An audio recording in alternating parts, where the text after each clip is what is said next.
Assalamualaikum warahmatullahi wabarakatuh. Kami dari kelompok 10 akan mempresentasikan mengenai interpretasi data penggunaan elektrokimia pada pengecekan kadar gula darah. Kami kelompok 10 yang beranggotakan Nur Hafiza Utami, saya Nurul Farandita, Nur Syuhada, Nurul Fadilah, dan Miftahur Raihan Hasibuan. Selanjutnya akan dilanjutkan oleh teman saya.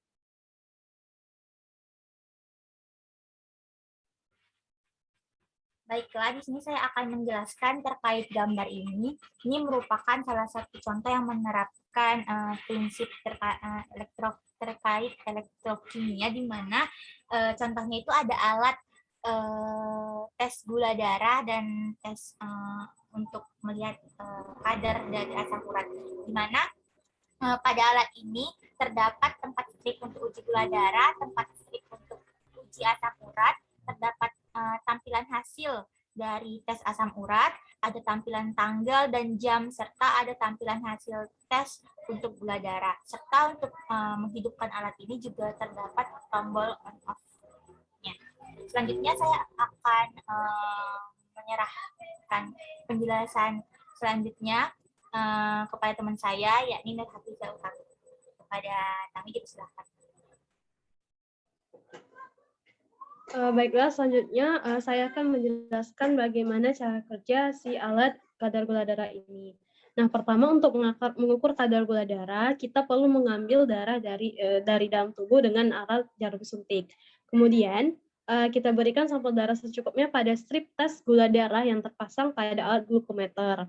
Nah, setelah diletakkan ke dalam strip pengukur, glukosa yang berada di dalam darah nanti akan bereaksi dengan enzim yang ada pada strip. Nah, reaksi tersebut dapat menciptakan arus listrik yang terhubung ke glukometer. Nah, intensitas arus listrik tersebutnya nanti itu akan setara dengan glukosa dalam darah, sehingga hasilnya bisa teridentifikasi. Selanjutnya akan dibacakan oleh teman saya, Nur Syuhada.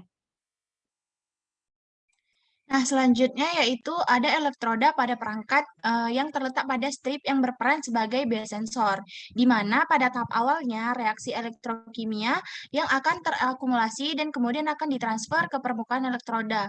Cara kerjanya yaitu di bawah proses reaksi yang dikatalis oleh enzim yang spesifik.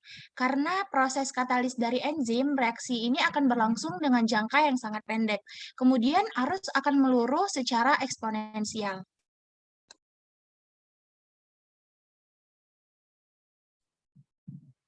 Nah, pada alat ini juga ada peluruhan arus, di mana terjadi karena menurunnya jumlah enzim di permukaan elektroda kerja, hingga mencapai kondisi di mana arus mencapai level yang relatif stabil. Pada alat ini digunakan elektrokimia analyzer yang menggunakan test strip sekali pakai untuk mendeteksi kadar keton dalam darah. Kemudian test strip ini dihubungkan dengan elektrochemical jungle atau suhu wadah yang di dalamnya terdapat bagian yang berfungsi untuk analisis dan menghitung arus yang ditimbulkan oleh chemical analyzer yang berupa karena amperometrik. Demikianlah presentasi dari kelompok 10. Apabila ada kata-kata yang kurang berkenan, kami mohon maaf. Sumber dari presentasi kami ada jurnal di sini, jurnal dari majalah Farmasetika dengan judul Mengenal Beta Keton, Penanda Diabetes Tipe 1 pada Sensor Elektrokimia. Terima kasih.